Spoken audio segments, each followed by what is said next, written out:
मैं गिरीश गौड़ जी जी जीवन परिवर्तन चैनल में आपका स्वागत है। आप देख रहे हैं जी जी जीवन परिवर्तन चैनल।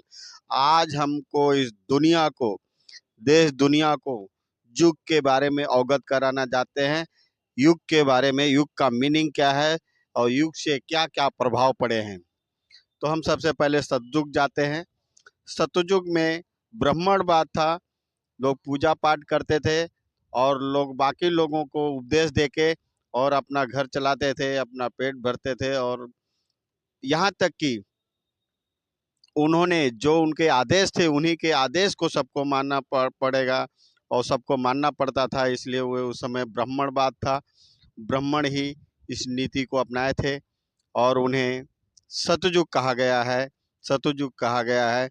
और इस सतयुग में ब्राह्मणों ने जो आदेश देते थे, उसी आदेश का पालन सबको करना पड़ता था। यानी क्षत्रिय हो, वैश्य हो, शूद्र हो, सबको उनके आदेश का पालन करना पड़ता था। लेकिन जब क्षत्रिय उनके करीब में आ गए और क्षत्रियों को नॉलेज बढ़ गया, तो वो भी उनके साथ रहने लगे और उन्होंने समझौता कर लिया कि भाई, अगर आप मुझसे लड़ोगे तो आप, हम दोनों मिल कर के देश चलाएंगे, क्योंकि आप क्षत्रिय हो और मैं ब्राह्मण बन जाता हूँ। तो उन्होंने समझौता किया। आज भी देखो, ब्राह्मणों को गुरुजी बोलते हैं और गुरुजी हमेशा बोलते हैं। पूजा पाठ हो, घर के किसी प्रोग्राम में भी उन्हें गुरुजी करके बुलाते हैं। अब मैं आपको बताना चाहता हूँ कि ये दूसरा युग चला। सतयुग के बाद द्वापर चला, जिसमें क्षत्रियों और ब्राह्मणों का समझौता चलते रहा। ये चलते चलते ये सिलसिला काफ़ी दिनों चलने के बाद फिर आगे चल कर के वैश्य लोग भी थोड़ा उठने का प्रयास किए, बनिया लोग भी उठने का प्रयास किए और इन लोगों से भी क्रॉस करने की कोशिश की और इनसे आगे बढ़ने की कोशिश की। व्यापार में पैसे भी आए उन्हें, बिजनेस तो करते थे लेकिन दबाव में रहते थे। तो उनने तीनों मिलकर के समझौता किया कि ब्राह्मण, क्षत्रिय और वैश्य मिलकर इस देश को चलाएंगे। इन्हीं का राजशाही होगा, इन्हीं से चलेगा। और ब्राह्मणों को पहले से भी, जैसे क्षत्रियों ने गुरुजी माना था, वैसे वैश्यों ने भी गुरुजी मान लिया और तीनों मिलकर के देश चलाएंगे। बाकी लोगों को शूद्र में घोषित कर दिया और लोग शूद्र कहलाने, क्योंकि वो पुअर लेवल में थे। ईश्वर ने ना किसी को ब्राह्मण बनाया था, ना किसी को क्षत्रिय बनाया था, ना किसी को वैश्य बनाया था, ना किसी को शूद्र बनाया था।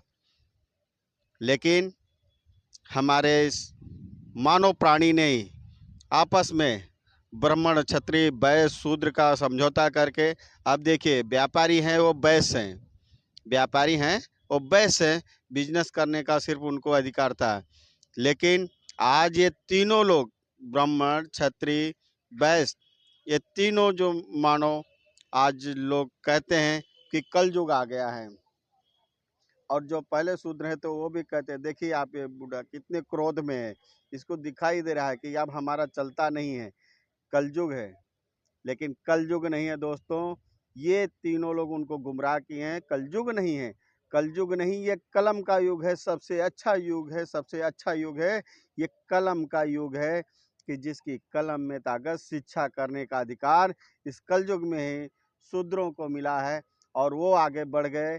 तो उस समय कलयुग कहा गया है, क्योंकि अब जिसे शूद्र कहते थे, उनसे जा कर के उनसे रिक्वेस्ट करनी पड़ती है। वो शिक्षा में आगे बढ़ के आईएएस पीसीएस ऑफिसर बन गए, मुख्यमंत्री बन गए। तो बड़े बड़े ब्राह्मण, क्षत्रिय, वैश्यों को उनके घुटने टेकना पड़ता है।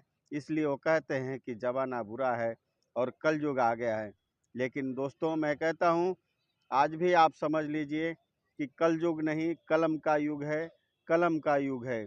शिक्षा का अधिकार ही कलम का युग होता है, क्योंकि उस समय भी डॉक्टर बाबा साहब अम्बेडकर शिक्षा ग्रहण किया था, संविधान लिखा था, जो कलम के युग। देखिए, आपको ये बैठे समझा रहे हैं कि कलम का युग है, आपके कलम में पावर है।